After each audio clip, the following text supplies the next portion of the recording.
क्या आप जानते हैं चंगेज खान का असली नाम क्या था?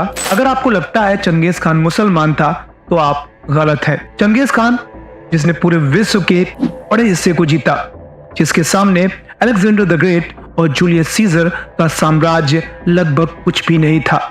उसकी मौत कैसे हुई, उसे दफनाया गया या उसे जलाया गया, ये शायद ही किसी को पता होगा। महज 10 साल की उम्र में जिसने अपने पिता को खोया, ऐसे चंगेज खान इतना खूंखार सेना नायक बना जिसने 4 करोड़ से भी ज्यादा लोगों को मौत के घाट उतार दिया। कहते हैं चंगेज खान की सेना जहां से गुजरती थी वहां मौत का मंजर चारों ओर फिजाओं में छा जाता था। नमस्कार दोस्तों, मैं हूं आमिर और आप देख रहे हैं एएस ग्रुप, जहां हम आपको दुनिया के कुछ रोचक और रोमांचक किस्से बताते हैं। और आज इस वीडियो में हम बात करेंगे एक ऐसे व्यक्ति की जो अपनी क्रूरता के लिए फेमस था, जिसने ऑलमोस्ट पूरे विश्व के एक बड़े हिस्से को न केवल जीता बल्कि एकजुट भी किया और मरने के बाद गुमनामी में खो गया और हिस्ट्री में शायद ही उसे भुलाया जा सके। चंगेज खान 1162 ईस्वी के आसपास मंगोलिया के खाना बदोश कबीले में तेमुजिन नाम से पैदा हुआ था। उसके पिता यज़गोई बेखुतार कबीले के सरदार थे। उसके दाहिनी हाथ की हथेली पर एक खूनी धब्बा था जो ये भविष्यवाणी करता था कि शायद वह भविष्य का एक बहुत बड़ा योद्धा बनेगा। उसके सगे 4 भाई बहन थे, जिनमें से एक जेमुखा भी था जो बाद में उसका सबसे बड़ा दुश्मन बना। जब वह महज 10 साल का था तब उसके पिता को दुश्मन कबीले ने जहर देकर मार दिया था। उसके बाद उसका कबीला उसे छोड़कर चला गया क्योंकि शायद उन्हें यह लगता था कि वह अब उनके लिए बोझ बन गया है। वो अकेला और बेबस रह गया, लेकिन उसने हिम्मत नहीं हारी। वो अपने आप को बचाने और दुश्मन को हराने के लिए लड़ना सीखने लगा।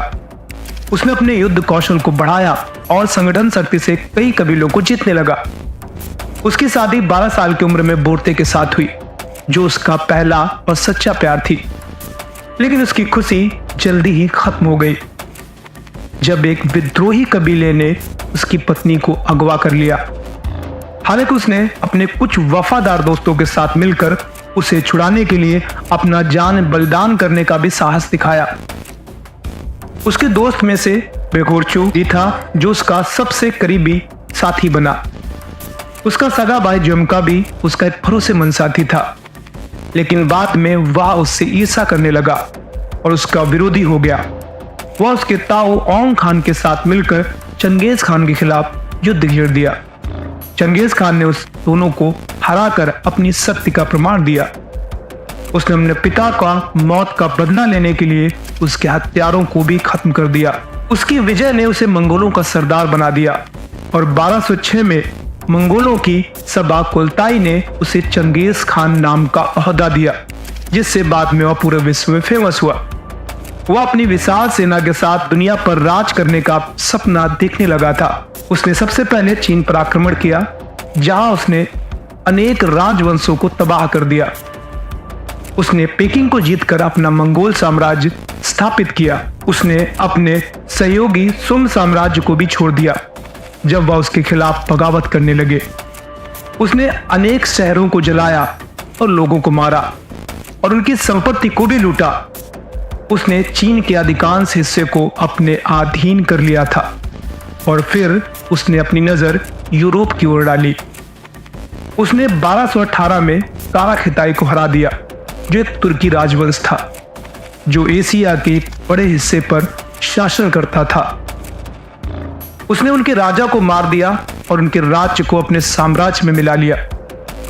उसने फिर अपना ध्यान ख्वारिज़्म पर डाला, जो कि एक इस्लामी राजवंश था जो ईरान, अफगानिस्तान और तुर्कमेनिस्तान पर शासन करता था। उसने 1219 में ख्वारिज़्म पर आक्रमण किया, जो उसका सबसे खूनी और निष्ठुर युद्ध था।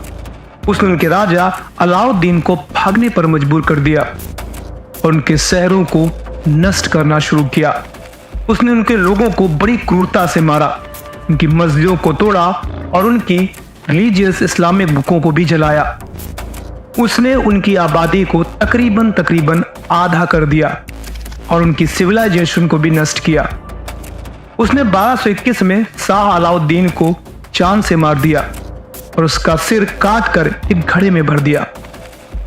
उसने ख्वारिज्म को पूरी तरह से अपने अधीन कर लिया था और फिर अपने विजय अभियान को आगे बढ़ाता चला गया। उसने रूस, बुखारा, समरकंद, बुल्गारिया और हंगरी पर अपना राज जमाया और अपनी सेना को यूरोप के दिल में ले गया। उसका नाम दुनिया भर में फैल गया और लोग उससे डरते भी थे। वह दुनिया के लिए क्रूर सेनापति था, लेकिन वह अपने लोगों के लिए किसी महानायक से कम नहीं था।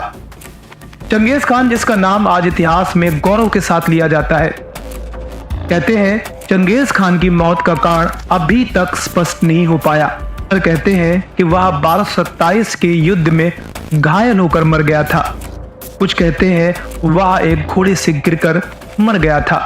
कुछ लोग ये भी कहते हैं वह एक राजकुमारी के साथ यौन संबंध मनाते समय मारा गया। कुछ लोग ये भी कहते हैं कि वह बुखार, तपेदिक या फिर मलेरिया से मारा गया। इस खान की समाधि आज भी एक रहस्य है जिसे कोई नहीं जानता। कहा यह जाता है वो कैसा दिखाई देता है। लोग कहते हैं वह मंगोलिया के एक पहाड़ी क्षेत्र में है। कुछ लोग कहते हैं कि वह चीन की एक नदी के किनारे है। कुछ ये भी कहते हैं कि वह एक गुफा में है। कुछ कहते हैं कि वह एक मंदिर में है। पर जो भी हो, एक बात तो सच है कि चंगेज खान का नाम आज दुनिया के लोगों के दिलों में जिंदा है। वह एक ऐसा व्यक्ति था जिसने अपने जीवन में कई संघर्षों का सामना किया, लेकिन उसने कभी हार नहीं मानी। वह एक बच्चे के रूप में अपने पिता की हत्या के बाद अपने आप को संभालना सीखा। इसके साथ साथ उसने अपने कबीले को संभाला और एक छोटे से कबीले से लेकर उसने विश्व विजेता बनने तक का सफर तय किया। उम्मीद करता हूँ आपको चंगेज खान की ये कहानी पसंद आई होगी। वीडियो पसंद आया है, वीडियो को लाइक, चैनल को सब्सक्राइब, बेल आइकन पे हिट। बहुत जल्द मिलेंगे। अपना ख्याल रखिए। Bye bye and take care.